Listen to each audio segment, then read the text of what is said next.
Good evening. How's everybody doing? Welcome to the 27th Dallas Video Festival. When we started our festival, all those 27 years ago, the very first program we did back when we were at the Dallas Museum of Art was Edie Adams presenting the work of Ernie Kovacs. And it set the stage for pretty much everything we've done in the last 27 years. We've always believed that Ernie Kovacs was the first artist to work in television. And later on, when we decided to have an award, we were thinking who would be the person to have a name of an award, and we just came up with Ernie Kovacs. It was the obvious thing. Back when Edie Adams was alive, she would come here every year, and it was just so wonderful to see her and to be around her and to hear her sing and tell stories. And she would every year bring a clip of Ernie Kovacs to remind us of who Ernie Kovacs was and the brilliant genius that he was. So as I was trying to think of what I could find this year, I was going through a lot of material, and I found something that I sort of knew about but really had not seen. So when you think of Ernie Kovacs, for those of you who know the Kovacs work, we tend to think of it as black and white, and I actually found some color Ernie Kovacs. So I'm going to show you a little snippet of, it's obviously very late, Ernie Kovacs, but he sings they do the Nairobi Trio in color. So Cameron, let's roll the Nairobi Trio. As far as I know, that's the only time he took the mask off while doing the Nairobi Trio. So it was really kind of special. And I really love that little bit at the end where that little animation, that predates Nam-June Paik's video synthesis and all that video art done way before that. So now we get on to the award. So when I wanted to have this award done, I asked a friend of mine who is a sculptor named Greg Metz if he could create something that's truly unique. And we've given this award to some amazing people, and it's not like just a regular trophy. So I realized that the people who get this have no idea how special this thing is. So Harry, so you're going to get to see documentation about this thing being made. I asked a student at University of Texas at Dallas to show Greg Metz making the trophy. So Cameron, and is Greg here? Greg? Greg Metz is in the back. Greg Metz, a wonderful artist. And you'll see him work. And so Cameron, let's rock. And with that, ladies and gentlemen, I present to you the award and the man, Harry Smith.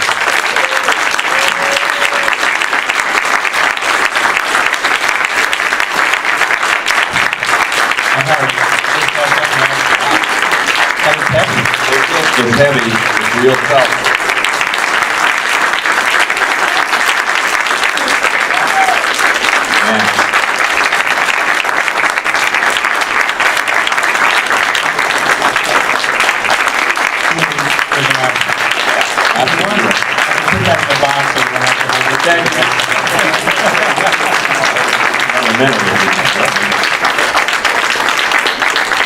Thank you.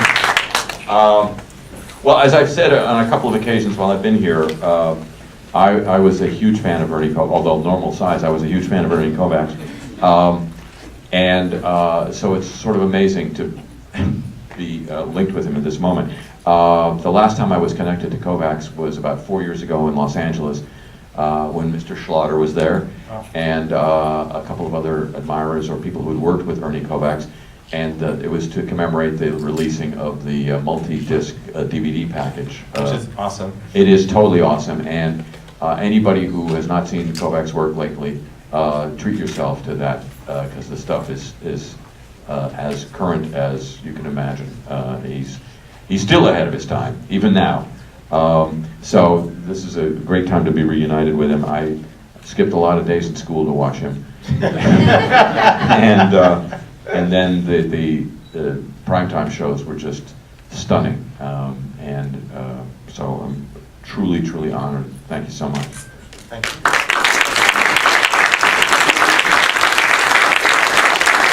off amazing.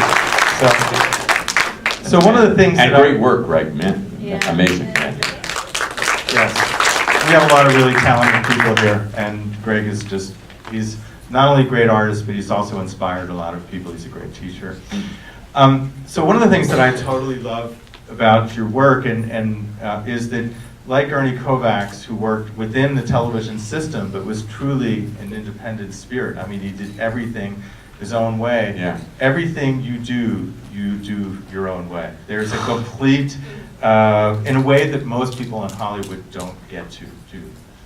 Well, you have two choices when you're in Hollywood. You can either get to be a movie star and ascend to that level where studios will let you do what you want to do, or you have to camp out on the outskirts of the business and look for the little interstices of where you can get to do what you want to do. And I've done the latter. So I remember I was working with Albert Brooks on his first film, and I was co-writing with him, and he was at Paramount at the time, and he was saying something about wanting to find a home where he could he'd had a record deal and made a couple of records at Asylum, and just wanted that feeling of having a home where he could just work for the rest of his life. And I said, ain't no such thing. You got to be an itinerant in this business, you know. Or go to New Orleans and just hang out. Or go to New Orleans and just hang out. I mean, that's what's so revivifying to me about New Orleans, is that it's a city totally outside that structure where people do what they do because they got it. And they do it for, you know, for survival bread, but that's about it. And so tell me about Les Show. I had a friend who lived in LA before the internet who would send me audio cassettes every week of this, like, you won't believe this, and it's on every week. And it was truly like inspiring, and now everybody can sort of hear it. So why did you decide to do a radio show?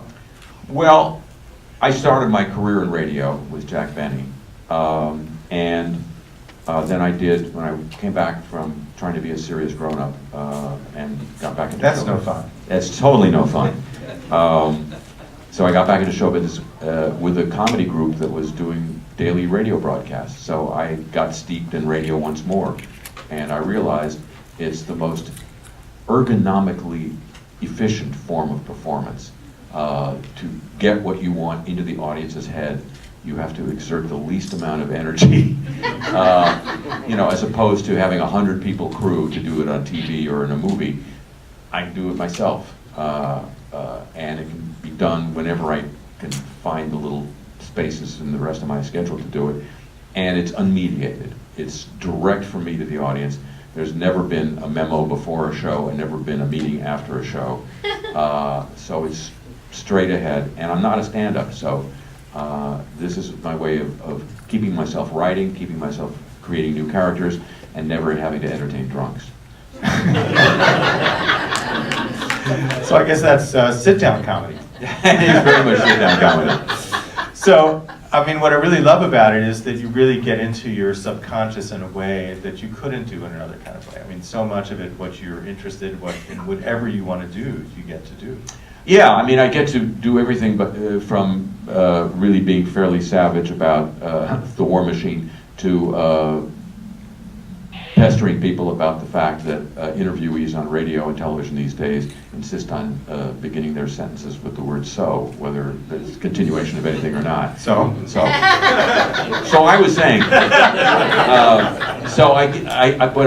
But my point being that I get to do, you know, whatever irks me, whatever pricks my attention, so I don't have to defend it to people as, well, this is within the format. I've been able to devote whole shows long before I made the documentary about New Orleans to the people who had investigated the causes of the flood. I've been able to devote whole shows to musical artists from New Orleans that had not perhaps been heard of outside the city. I've been able to devote whole shows to all sorts of other things. Break format, it would be called in the business, but Right. there is no format. The show has just morphed over the years to be whatever I feel it needs to be at a particular point in time. And it's kind of a great way to connect to an audience without all that much in between. without anything in between except these damn NPR stations, who have the habit of, bumping me to bad time slots so they can put on another rerun of Car Talk. But no, I love the voice. But with podcasting, Exactly. it's like people can do this while they walk the dog or whatever else. Yeah, but that's a great example. When I started, public radio was this little outbuilding, and now literally, and now there are these grand edifices in cities all over the country. What was my home station is now running a $25 million building fund drive. We started in a little basement. It's radio. It's still just a person in a closet. What's the problem? But they got into this thing. So once you do that, you realize, okay, I'm not on the edge of anything anymore. I'm in the belly of it, and it changes. So would this be a good time to run the reel? We got a cool reel of stuff. We found some stuff that goes way This back. this is your life. This is the public version. This is my professional life. Yeah. Right. So anything you want to set up for this? Don't blame me if it isn't funny. No. It's funny. I've seen it. Yeah. No, I mean I did see a little bit of it. It's me. What can I tell you? All right. Well, let's sit and watch this. Let's watch the reel. And Gordon Smith put this together. Cool. Thank Gordon. All right.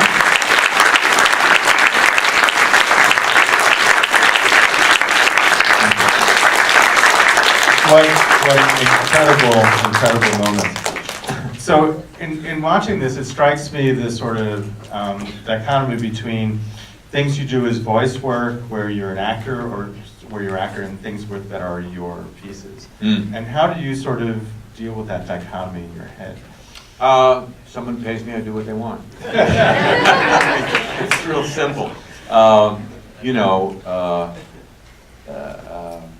Acting, I now have a renewed respect for it because I just finished doing a play in England where I was on stage for much of a 2-hour performance, and it wasn't a comedy, so it was the most acting I've probably done in my career. But everything comes from the same place. It just takes different forms. I mean, if somebody is telling you what they want and you have faith in them, it's easy to just go let them just make all the rough decisions and do the heavy lifting, and you just show up and let them daub some makeup on you and do your acting. The problem comes when you don't have trust or faith in them, and that's why I probably don't do more acting than I do, because I get scared of, like, I'm not sure I trust this person to get the performance that I want to do out of me. I live in perpetual fear of when I used to do a lot of episodic television guest roles, and a director on shows where they had enough budget to have more than one take. Which, I mean, the truth about a lot of television is you learn very quickly if you're a guest artist on a television show. If you get the words out in any respect close to what was written in the right order on the first take, it's bang, we move to the next thing because they're in such a hurry in their budget. So if you want another take, if you want to get a second chance to do something, you have to screw up your take. You learn that right away. But, so you got to learn how to screw up your takes. well, no, but I mean, that's on the way to saying that I was always scared that if a director asked for another take, he would be trying to get me to be bigger. And I'm in awe of people who are great big. I mean, from Jackie Gleason onward, there have been wonderful people who perform big and are great. I'm not one of them. I have to be life-size. And so I'm always afraid of directors that I don't know or trust trying to make me be bigger than I feel comfortable being. So that's the only strain of all of that. Do you want to talk a little bit about the process of doing the voice work for The Simpsons? I mean, do you get the script and you go into there, and how much of a back and forth is there with the directors? Or do you just read the copy? Read it as written. That's television. Every once in a great while, a lot of us on the cast will note a joke that seems radically out of keeping with what we know about a character. The best example is jokes where I've dealt with jokes where they've written for Ned Flanders where he's using Jesus' name as a joke, and I'd say, look, it's no skin off anything of mine, but Ned, we know Ned is a devout Christian. He wouldn't say this. And it's not that good a joke. What are you doing? Well, just saying, well, we're kind of fixing the poster, you know. They're very proud of their work, as well they should be. But, I mean, these disputes, you know, always come up because we've been living with these characters for 26 years. Yeah. A lot of the writers have just been bussed across the border from Mexico in a flatbed truck. So we feel very, and you know, I will say. Is that where they hire them? That's what's easy. The most dramatic version of that was, I think, in season 12, when you know, we'd established Seymour Skinner as this character who had this mom and had this history in Vietnam, and we knew a lot about him by this point. And somebody came in and wrote when we were in that phase where their idea of how to move the series in a new direction was, he finds a missing brother-in-law, he finds a missing sister, you know, characters, and Skinner is revealed to be not the person we thought of at all, but somebody totally different, who's been somehow masquerading as this guy. I don't even remember the name of the character, the real character that he was turned out to be. And a lot of us were saying, you know, the audience has kind of invested in these characters. They feel they know them. Why are we violating that? For what? It's a joke, you know, make another joke. And of course, they ignored it and made this series, made the episode. And of course, I don't even think that's in the syndication package. I think, but it's clearly an episode we never talk about now. Yeah, indeed. So when you look at them later, do you ever say like, I didn't think that worked and it did, or vice versa? Well, I don't, you know, I do my job, and you know, I saw stuff here that made me laugh, so there you go. Absolutely. So do you want to talk about, okay, so we have 3 other clips that we're going to run. Yes. Do you want to talk a little bit about the Dr. Phil? Yeah. This, I told Bart, I never really was aware of the influence that Kovacs had on me until really this process began. And I was going through, I've been doing a series of videos, as I was talking about, find the place where they don't know the formula yet.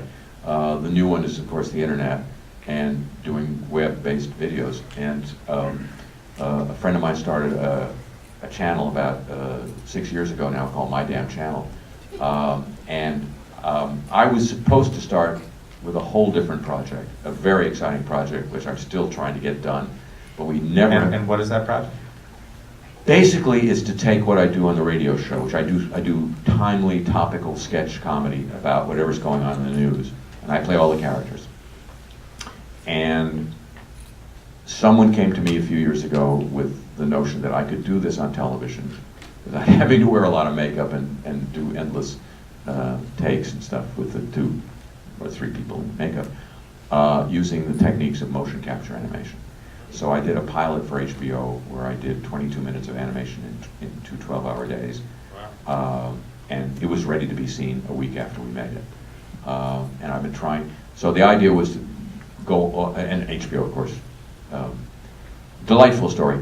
The guy who then programmed HBO, but was soon after fired for beating up his girlfriend, but now runs the Stars channel where he gets $30 million a year. So I guess to really suffer for beating up your girlfriend, you have to be an NFL player, not a TV executive. But he called me and said after he saw the pilot, "This is great, we have to go, let's do it right now, let's get your shit together, let's go." And we have one meeting, and 4 days later he calls me back and he says, "Did I say we're buying it? I meant we're not buying it." I said, "What do you mean?" Wait a minute, that's actually how Real, it went? real, this is now real. And I say, "What happened?" He says, "Well, it turns out we don't have the money in the 4th quarter budget to go ahead with this." I said, "Let me ask you a question." This was the question I was going to ask before I lapsed into a month-long depression. So I had to make it a good one. If you couldn't afford to do a show that you liked, why would you put a pilot into production in the first place?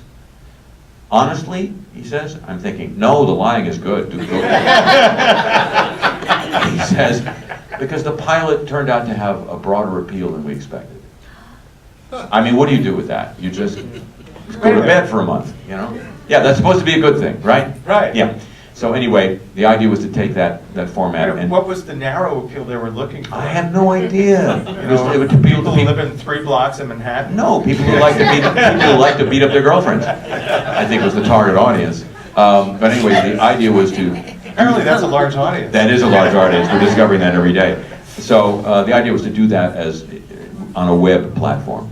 We could never get the price point down because motion capture animation. Motion capture is rather expensive. Yeah, there were people who got very close, and we're still clawing at it. But anyway, so what I ended up doing was a lot of different videos, live action, music videos for the songs I was writing because I started doing these comedy albums, and then some other non-musical stuff. And as I say, I realized when I was just looking through these videos, oh my God, this really is influenced by Kovacs. So that's all you need to know about it. All right, so this is sort of Dr. Phil, and you will immediately realize why this could never be broadcast over the air. Aside from being able to salute Dr. Phil, Dallas's own,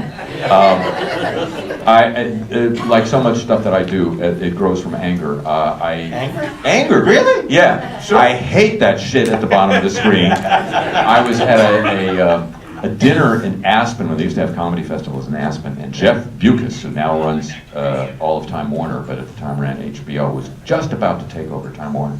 And I said, you know, I had this opportunity. I figured I'm not going to let it go. You know what I hate on TV? He said, what? I said, I'm watching the basketball game on your channel, TNT. You've run two minutes of commercials and 2 promos. That we're now back in the game, and 10 seconds into the game, little animated promos come on the bottom of the screen and distract your attention while you're watching a basketball game. He says, we don't do that. I said, I didn't say you lying sack of shit, but I created Dr. Phil Sick Bucks instead. And so how much basketball did you miss by watching that stuff? So, aside from, I want to get back to, we'll get to Dan Rather in a second. Yes. But you Dallas's own. Yeah. He's got a theme going. Yeah. So, why did you choose to make a documentary, which is so such another different direction? Yeah. Well, I had had a little career in journalism as a kid. One of the things I dabbled in before I decided to come running back to show business. And so I'd had some experience with the craft, such as it is. And I live in New Orleans. And in the period after the city flooded, and everybody came down. I don't think there was a New Orleanian involved in covering the flood. I started to suspect that when I saw a person from CNN standing in the middle of the Central Business District on the second day of the story, and their first words were, "I'm here in the French Quarter." No, you're not. You have nothing else to tell me. So anyway, How could anybody not know where the French Quarter is? We're talking about CNN. I mean, there weren't any bars there. That's right. There weren't any bars, and there weren't any drunks. Right. So in the weeks that followed the flood, the New Orleans media were covering the serial progression of these 2 independent investigations into the cause of the flood. One led by scientists from UC Berkeley, one led by scientists from LSU, both done totally pro bono. And their discoveries were that this was not a natural disaster. This was caused by a series of miscalculations, misjudgments, and mistakes made over the course of 4 decades and more by the Army Corps of Engineers in building what was called the Hurricane Protection System. And instead of protecting us, it nearly destroyed the city. And the Army Corps of Engineers took no responsibility except for one moment in time when the then head of the Corps, in fact, accepted responsibility and then was either retired or fired within 2 months. And I also had befriended, by that time, a whistleblower from inside the Corps of Engineers who had evidence that the new improved system that was being built as we spoke for $14 billion of our money had grievous defects at its heart. And I knew all this. I put these people on my radio show. And then President Obama came to town in October of 2009. I was just moving into our house in London. We had no furniture. My computer was sitting on a cardboard box, and I was watching live television coverage of Obama's appearance in New Orleans. And he referred to what happened there as a natural disaster. And I thought, you either don't know, which is bad, or you do know, and that's bad. And my radio show is obviously not impinged on the national consciousness enough where he's willing to say the words of what really happened. So I thought, what do people do? What do people do to get through? I thought, make a documentary. I know these people, they can trust me. I can make a film. 5th anniversary is coming up. The media will be in New Orleans. I'll be in New Orleans. The film comes out then. They'll have to pay attention to the story. I was right on every score except the last one. Right, right. The media came to New Orleans and, on the 5th anniversary and said, let's see some tape of our great coverage 5 years ago, and totally ignored the story. So I went around the country for the next year with the film to make sure that it got some awareness, and the only way to get press, because I couldn't get national press. I had Katie Couric's press agent, and I couldn't get Katie Couric to pay attention. She's invited me, by the way, to an election night party in D.C. this year, now that she's at Yahoo. I don't think I'll be going. It's a shame, because the film is really good. Thank you. And, you know, to her first time going into that, I think you really did a great job. Well, I was very concerned that people not think this is some Hollywood goofy conspiracy thing, that this is, what does this guy from The Simpsons know about flooding or engineering or anything? So I kept myself really very, I almost wasn't in the film at all, but people around me said you have to be in it. But I was very concerned that people realize this is serious stuff and I'm being serious. So I didn't say anything. I introduced people. I was very disciplined in focusing the camera on the people who knew what they were talking about. I was not in the position of being one of those people, so I just was sort of the Ed Sullivan of the show, of the movie. Set them up and let them make their point. Yeah. So speaking of journalism, tell me about this Dan Rather piece. What's the connection between those two? You said journalism and then you said Dan Rather. Thank you. So thank you for setting me up. Wait a minute, he does.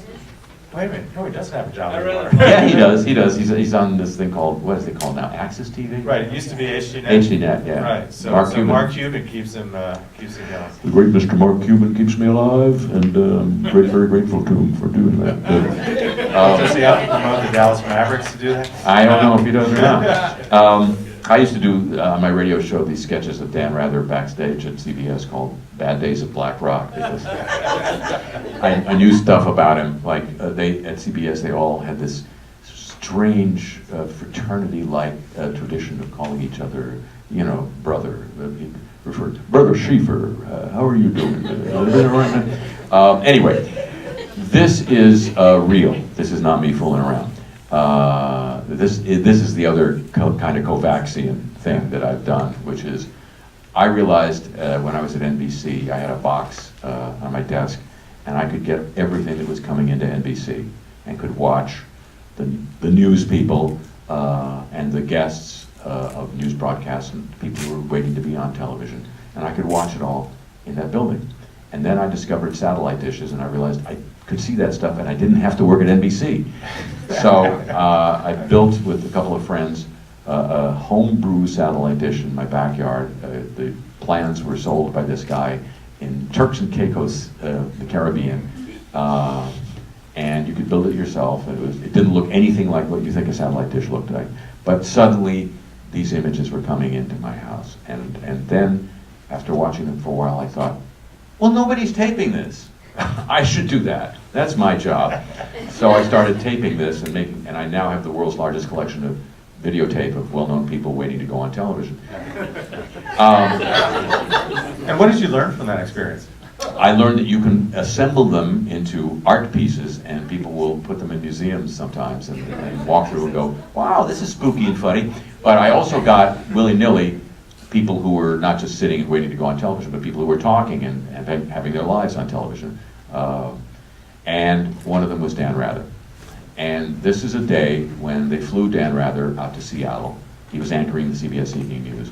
There was nothing happening in Seattle. He was there to shake hands with the Seattle station owner and say, don't put us on at 5:30, keep us on at 6:30, please, sir, if you please. No problem. Yeah. So in a sane universe, They'd have him, you know, anchoring the news from Seattle in a studio. It's February. They'd have him in a studio with a picture of the Space Needle behind him, and all would be well. But no, it's not a sane universe, in case you haven't noticed. So they had him on the roof of a building. Wait a minute, it's not a same universe? Take notes. They had him on the roof of a building so they could shoot the Space Needle behind him. And it's, as I say, it's February, and it's 3 o'clock in the afternoon as they're starting to do this. And I'm rolling tape. All right. I have to, one addition to that. Don't you think you should take the jacket off? No, I think it's going to really. I think the red looks really good. It's good. It's going to be cold in here. The air conditioner is coming up and temperature's going down. But, this was a follow-up to the first one I got, which was when Nelson Mandela was freed from prison after 27 years. And of course, they flew Dan Rather. In those days, they would fly the anchor over, and that was the great days of American television journalism, when anchors would fly in to cover a story, take a cab in from the airport, ask the cabbie, what's the mood here? And then start their broadcast with, the mood here tonight is one of... Jubilation. Yeah, jubilation. At least the cab driver told me that. Fear and... Oh, they never admit that. So, Rather is now kneeling on his haunches on the back of a flatbed truck, again so they can get a shot of this crowd of 500,000 people chanting in celebration and expectation behind him. And he's just sitting there, not really happy, because as he said to somebody on the crew a little bit earlier, it's slipperier than duck shit here. But he's about 10 minutes and he's just not saying a word, and finally, makeup woman comes over to him, and you're thinking, well, God, he's at this tremendously important, historic event. What he's been thinking for 10 minutes, what's on his mind? He says to her, question, I did not wash my hair last night because sometimes the stiffness works for you. The question now is whether we wash it tonight. That's a decision we're going to have to make as we go along. Reminds me a lot about Doonesbury. I just love these characters, man. So the idea that Dan Rather was at one point in time posited as the anti-Richard Nixon, Yeah. is so ironic in the light of what I think is the similarities between them. Both of the characters I've loved to do.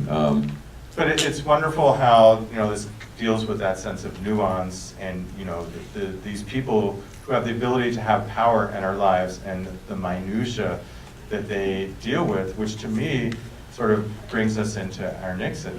Yes, and it's also, I mean, you may have noticed, even though we made some elisions in that tape, there was never a moment when he was talking about what the news of the day was. News? News, Today? yeah, never did, never did. Not at all. Yeah, that was somebody else's problem. Anyway, yeah, you bring us to Nixon. So I've done this television series, and you know, I think the difference between me and Kovacs is that he had such a fertile imagination that he was always coming up with things out of his own head, and I don't have that fertile an imagination. So yes, you do. No, don't naysay me.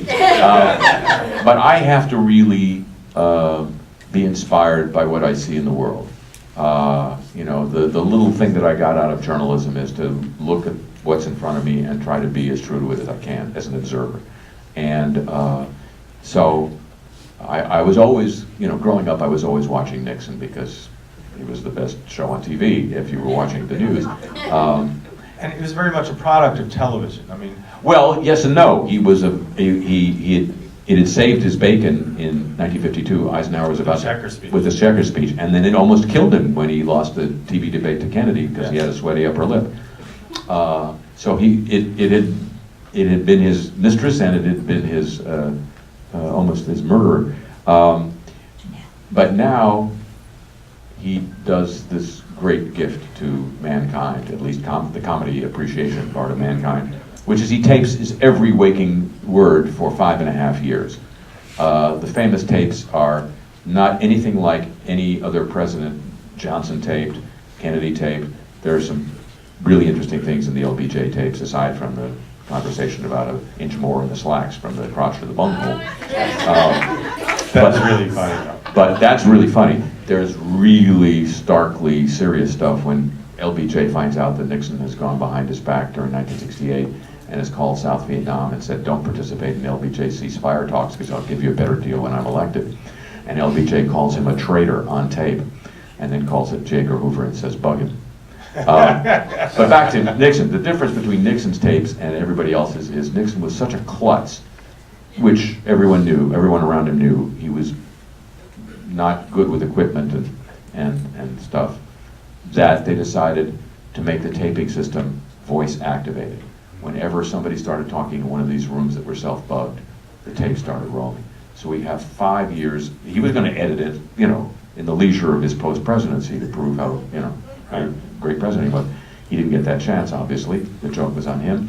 So we have this marvelous, unparalleled record of life in the White House, in the president's office. And as I started listening to these, it became obvious. We had other stuff about Watergate, there's stuff about Vietnam, but the stuff that fascinated me was the stuff about what a crazy-ass character this guy was, and how weird he was, and how bizarre he was, how tormented he was, and how resentments that any sane person would have said, you know, I'm going to let go of that. I'm going to let go of that. Still burned with, you know, incandescent brightness in his soul. And he was the quintessential American comic character of the 20th century. He was a self-made man who was a self-destroyed man. He wrote his own punchline. So I decided to do this television series for British television, for reasons I'll explain later. But it was made totally of the tapes, of scenes based on the tapes of some of these bizarre conversations. Most of the tapes have never been transcribed, so my writing partner, who's a historian of the tapes, and I would listen to hundreds of hours of tapes to get the gold. And then we hired John Dean. That's really interesting time, just sitting around listening to Nixon. Nixon tapes, you know, what's better? Anyway, were there any alcoholic beverages going on while you were listening? No. And then we hired John Dean's transcriber to transcribe the tapes that we liked, and you know, had the crew build a 360-degree replica of Nixon's Oval Office. Marvelous crew that totally got the idea of getting it right down to the last detail, down to the detail of what. Well, I'll explain that later. But anyway, so we did a series of 6 episodes of these scenes from Nixon's life in the Oval Office, shot as if he had hidden cameras in the office as well as microphones. So, and you play Nixon. I play Nixon. So, what is it like to channel the man? You know, it's a guy I've watched for years. The lines are horribly hard to learn because real human speech is much harder to learn than anything that a writer would write, even if he's trying to approximate human dialogue. And Nixon is doubly so because he liked to speechify in the Oval Office. So he's talking a lot and he's repeating himself, but not quite in the same words. And then he's backtracking, and then he's negating himself, and then he's going around again.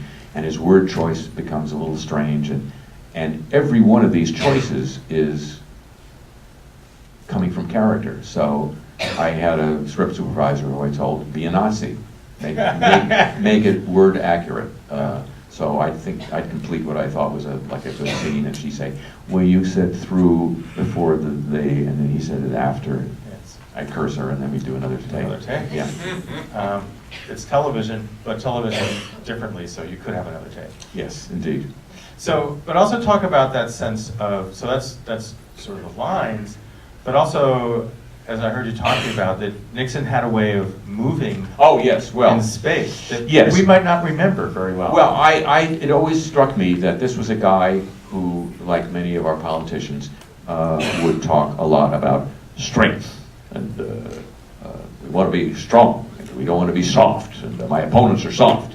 And while he was doing that, his hands would flutter in a sort of hard way. And he would flutter his eyelashes from time to time, purse his lips, and I thought, this is, whatever this is saying, I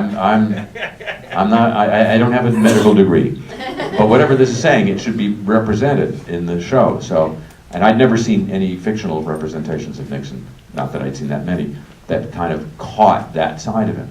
So I wanted to make sure that was part of the physical, you know, the words we were absolutely true to, the physical thing, the side is where we had some license, but I wanted to be true to the Nixon that I had observed. So. And the only other thing I want to say before we watch this, and I just really love it, it's really wonderful, is I just love that the nose is just a little bit too long. Well, his was a little bit too long. This is Yeah. a little bit too long even then, yeah. Yes, little thing. We allowed ourselves a little license, but basically we're trying to, because it is a comedy show after all, but we're not trying to do anything that gets you out of the reality of these creepy scenes. They're funny creepy as opposed to funny sane. This was on British television earlier this year to what I heard was really good reception. I don't mean television reception, I mean critical reception. But it could not find a television home in this country, so it's on YouTube starting Tuesday. So on Tuesday on YouTube, and how do we find it? YouTube, Nixon's the one. Nixon's the one. Okay, so let's watch this. Well, I think you see the seeds of Fox News being planted there. Totally. Yeah. So have you ever been invited to the White House? In 8 years? I have been invited to the White House. I was at one of George H.W. Bush's Christmas parties, and I have a photograph of me to prove it when he said the immortal words, "Hey, Merry Christmas to you." Really? Yeah. But this last scene is emblematic of what I was talking about, those burning resentments. Kennedy was in the ground for 9 years by the time this happens. And Nixon is still pissed off at it. Nixon wins. Nixon's president. Kennedy's dead. Nobody around him has the balls to say, "Let it go, Mr. President, you won." And Nixon doesn't have the gene in him to let go. That's the amazing thing about him. It's like he's still pissed off that he didn't get invited to a social event. He lives there now. What's the problem? You can go into the kitchen anytime you want, sir. Get some cold cuts. The man is angry. Yeah. So we got time for just a few questions for any of you. If you have a question or so, yes, sir. When you were on Saturday Night Live, I remember you did a sketch where you were a public talk show host. I don't know if you remember that. Or cable access. Yes. And I was wondering, did you watch a lot of the cable access in New York at the time, and what was it like? I'm not sure I remember the exact sketch you mean because I wasn't on the air all that much on the show. But yeah, I was a great fan of cable access because it was, again, it was one of those little corners of television where there were no rules, there were no, well, there were, very minimal rules. Turning the tape, I think, was the rule. Yeah, turn on the tape and turn off the tape when you leave and turn off the lights. And so there was no formula, so it was just these crazy worlds that came, at you if you ventured to that far into the dial. I've always been a fan of the opportunity for crazy stuff to get on television or get in broadcasting or get in the internet, anywhere. The machine cranks out enough normal stuff to, make you kind of regurgitate. I want to see some of the crazy stuff. Yeah. And that era had some particular Oh my God! crazy stuff. Oh my God! Yeah. I mean, there was a guy who would just go and ask women to take their shirts off, and that's all he would do all day long. Was that Crazy George? Yes. Yeah. There was also a guy, Al Goldstein, Yes. of Screw Magazine, who would do an interview show in the nude. Right. And They're actually, like in Scandinavia, they have news shows in the nude. yeah, I know. Not as good as Al Golson. Well, they're not going to wear the trench coat. No. Yes. They don't have to have that conversation. When you did your Dr. Phil skit, it's not really a question, but I had some interaction with Dr. Phil before, and he used to do trial, telling different lawyers how to present themselves at trials. He said, and one of his big things was wear a brown suit because juries like a brown suit. He got All right. paid big bucks for that. Yeah, that's what a big So you heard this here. If you're on trial for murder, make sure your lawyer wears a brown suit. Wear a brown suit.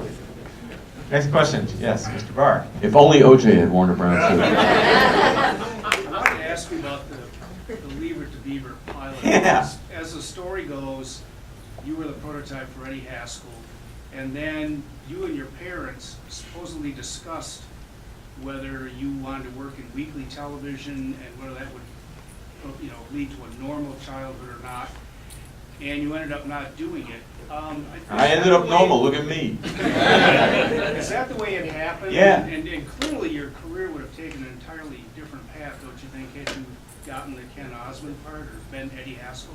I guess, I mean, I don't, as I say about my lack of imagination, it's hard for me to deal in counterfactuals, as they're called. So I have no idea what would happen, but my parents were, they were Eastern European or Central European refugees. This whole thing was sort of amazing to them that I was in this business. It wasn't their idea, it just happened. And, but they wanted me to have a semblance of a normal childhood. I was a working actor. I worked for Jack Benny 3 or 4 times a year, but I went to public school, for better or worse. And they said, if you do the show every week, we're going to have to pull you out of public school and put you in this special Hollywood school, and we just don't think that's a great idea. So we think it's a good idea for you not to do it. And then I was perfectly happy. It wasn't anything that I was like burning with Nixonian resentment. My mom wouldn't let me do Leave It to Beaver. And I haven't gotten over it. Yeah. My mom's dead these 50 years, but damn it, she wouldn't let me do Leave It to Beaver. None of that. So in the end, they were very special parents. Were They were. I loved the entertainment business from the age of 3, actually. Shows you how much I knew at the age of 3, because it's a shitty business. But But it's a good life. it's a good profession. It's a shitty business. But where was that going? Oh yes, the opportunity when I walked through this door, and on the other side was the Jack Benny show, was just a golden opportunity for me. But it was a good experience only because my parents were saying. If I'd had the bad fortune to have the father that Michael Jackson or Brian Wilson had, my God, I can't even imagine. So yeah, very fortunate indeed. What was it like when you would go to school and kids would say, "I saw you on television"? Mostly they wouldn't. My junior high, the first year of junior high was a sort of tough school. They wouldn't say that. They'd come up to me at lunchtime and look at my sandwich and say, "That looks good." And I had because I wasn't a kid who liked to fight. Let's be honest. So I had a defense for that. My mom would make me different sandwiches on different days, and I went home and I said, those sandwiches of tongue on rye bread that you make me sometimes? She said, yeah. I said, just keep making those until I tell you to stop. Nobody wants those. That was not a Jewish neighborhood. No. Another question. Yes, sir. When you're creating a new voice character, what's your process? Do you try and pull in bits from people you know, or do they come out of nowhere? Nowhere. Except for 2. I was starting to run out of ideas when they kept coming with characters, and so there was this guy who used to be on CBS, a friend of Dan's, called Charles Kuralt. He went on the road. Now we found out later why he went on the road is because he had a squeeze in Montana. A little love shack by the lake, but I did on my second Cinemax special. First I did a show, again a takeoff on television. It was a takeoff on the convention that they used to have. I don't know if they have it anymore, but syndicators of shows would have this convention to try to sell their shows to the stations. Oh, right, yeah. The NATPE convention. Yeah, it's still going on. It's a great zoo, and so I did a television show, slightly fictionalized version of the NATPE convention on one of the pieces. Kuralt used to end CBS Sunday Morning with, a nature piece, and so my idea for that show was he was pitching a new concept called At Home with Charles Kuralt, where he didn't go on the road, and so the end of the piece is just this very poetic piece where he's sitting on the edge of the bathtub running the water. You could sit here for hours and think, anyway. So when they came up with Principal Skinner, I'd just been doing Charles Corral, and I thought I could just Corral talked very slowly, I could speed him up and kind of change his pitch a little bit, and I'd have a voice. So it had nothing to do with being a school principal. The other one was more thematic. They came up with Reverend Lovejoy, and I had done a televangelist on a pilot for a television show called the TV show, Ernest Angley. And I don't know if any of you have seen him. He does healings, he does those. And he's a very special kind of a preacher, if you know what I mean. Some bad stuff has just come out about him in the Ohio newspapers. He's in Akron, Ohio. He's 93 years old, he's still working. And surprise, all that stuff is coming out now. But anyway, I did Ernest Angley, so I thought, again, I just hit, because Ernest Angley is up here, and I just moved him down a little bit, but he seemed like a good evangelist voice, so. Yes, sir. So I was actually, we were talking about being on different episodes, television stuff, and I was actually watching a rerun of Friends the other night, and I noticed you're on it. What was that like? I believe you're trying to buy Marcel from Roz. Yeah, I was trying to buy his monkey, right? Was that one of those shows you're talking about where they rushed you through it, and then... No. The shows I'm talking about are like the filmed dramatic shows where they've got to get an hour done and they have 5 days and they don't have enough time. I mean, I was on an episode of it was one of the WB shows, early WB shows. Oh God. Anyway, it was shot in Wilmington, North Carolina, and I had 63 setups in one day because they were trying to shoot all my stuff in a day, and it was just like 63 setups in a day. But on the Friends was a multi-camera show, so it was done like a play. You know, you come out and do the show in front of an audience. There are many cameras, so it's much more like a performance than like forced servitude. Yeah. And then the follow-up, what was your favorite cameo that you ever did on a TV show? This is me thinking. And now this is me acting like I'm thinking. No, this is me acting like God, that's an interesting question.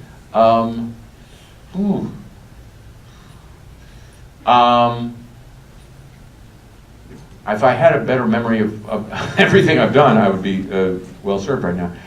I guess I'll choose to say I was on a Letterman show back when I was allowed to be on the Letterman show, and they had a thing early in the start of the series where they let people come in and make short films, and I made a short film for the Letterman show, which was something I was really proud of, and they let me do it. So I'd love to see that. It's on. I think it's on that DVD called Now You See It with all the other stuff. Yeah. Awesome. Others? Yeah. Wait, speaking of that, could anybody somehow see that HBO pilot that never got picked up? No. That's like... You don't have that in the closet somewhere? It's buried almost as deep as the Lenny and Squiggy pilot. I have a friend who worked at Paramount for years as a producer. He said, I'm going to find that Lenny and Squiggy pilot. Week 3 of Laverne and Shirley. I was my partners in this comedy group became Lenny and Squiggy, and so they leave us, our group, to go off and do that, but they bring me with them to help write. So I'm there watching in horror at this thing. Still the only show ever to debut at #1. Its first episode was the #1 most watched show in America. So now what happens is this crazy thing of these people have taken these jobs figuring, it's 6 weeks work. Now this giant stone curtain comes down. 7 years, babe. 7 years. So week 3, we're in Michael Eisner's office at ABC at Paramount. They want to do a spin-off of Laverne and Shirley, because Laverne and Shirley spun off for Happy Days. Sure. So gold made more gold, so why shouldn't more gold make more gold? And so we conceived of this thing sort of like an homage to Bilko called Lenny and Squiggy in the Army. And I was their lieutenant, and it will never be seen. My friend at Paramount tried for years to find, I'm gonna see that, never did. So the HBO pilot is, no, it's around. I mean, I've sent it to people when I want to pitch the idea of the show. It's okay, it's all right. It was very good for the state of the technology at the time. It looks a little primitive now, but All right, so. it's not as bad as Lenny and Squiggy in the Army. Spinal Tap, that was sort of everyone's introduction. And that's coming up next, by the way. We're showing the Spinal Tap, so you'll be inspired. On this same station. The very same room. Everyone's introduction to the quote mockumentary format, and now it's sort of like all over the place. on Yeah. Television, Yeah. you know, like Parks and Rec. Yeah. And The Office. And How do you who's feel about that? well, you know, it's funny about that. Everything becomes a thing, if you know what I mean. And for us, it was not our goal to make an improvisational movie or to make a movie in that particular style. Our goal was to make a movie about this tour as if a documentary person had shot it, and to make it look as believable as possible. And having people saying lines, even really good comic actors, we thought wasn't as good an idea as improvisation. But we had a character in mind who was the filmmaker and who had a reason for making this documentary. Marty DeBerge, who, for God knows what reason, was a fan of this band, probably hard of hearing. My question when I see these shows that ape that style is, who's making this? Who's making this documentary? Who is, I mean, Ricky, to his credit, Ricky Gervais, when he started doing The Office and acknowledged his debt to us, had a person in mind who was going through and making this documentary about this company. There were only 12 episodes of it, so it was sort of conceivable. Why somebody would be making a documentary for 7 years about a company is beyond me. So it now, and I watched, it was hard for me to watch The American Office, but I watched it once on a plane. I wasn't listening to the sound, but I was just looking at the picture, and every shot began with a whip pan. So it's now just become a visual formula. Now it's just become a formula. And, so there's no character making this. It's just another way of doing a show. It's just a formula. So that's what I can say about it. One more question. Or, not, oh, there you go. Okay, Mr. Bark, you get the last one. I wanted to ask you a bit about the Saturday Night Live years, which were, I guess, tumultuous and dissatisfying. for you. No, hellish. Working for psychopaths is hellish. Good point. So that were there times you thought, something, maybe I'm starting to turn the corner here. They're finally starting to understand me. I'm going to get to do more on the show. Or was it always just you butting your head against the wall the entire time you were there? Well, I was there 2 times. Yeah. How stupid can a smart man be? What made you think of going back? Lorne had left, and we had done an appearance as Spinal Tap as musical guests, and they were nice to us. And I thought, oh, it's changed. No, they're nice because you're musical guests.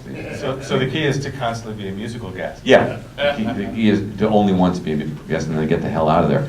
No, there are a few things. One, a couple are stylistic. I had produced a television show. I produced this pilot out of which grew Spinal Tap, called The TV Show, which was for ABC. Maybe if you're going to be a crappy TV producer, you don't want to hire somebody who knows how the show, how the sausage is made.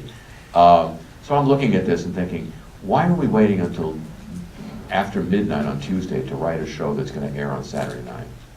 I'd read a book about a show very much like Saturday Night Live. Imagine this, an hour and a half on a network, on NBC, every Saturday night from Studio 8H in New York City, live, with comedy sketches and musical numbers in between. Sound familiar? It's called Your Show of Shows. It starred Sid Caesar and Carl Reiner. It was done in 1953 and 54. And when I arrived at the show, I read the book written by the producer of that show. And I just wanted to see how they did it, because it was a great show. And they started writing first thing Monday morning. They wrote all day Monday. That was the script. That was the show. They rehearsed from Tuesday through Saturday and then did the show live on Saturday night. At SNL, there was a dorm atmosphere being created. You weren't even encouraged. You were discouraged, actively discouraged from starting to write. What are you here for at 10 o'clock on Tuesday? We don't start writing until 2. What's wrong with you? You should be out partying. So there was a read-through. Now you couldn't work Wednesday most of the day because everybody had been up all night Tuesday. So the read-through isn't until 3:30 in the afternoon Wednesday.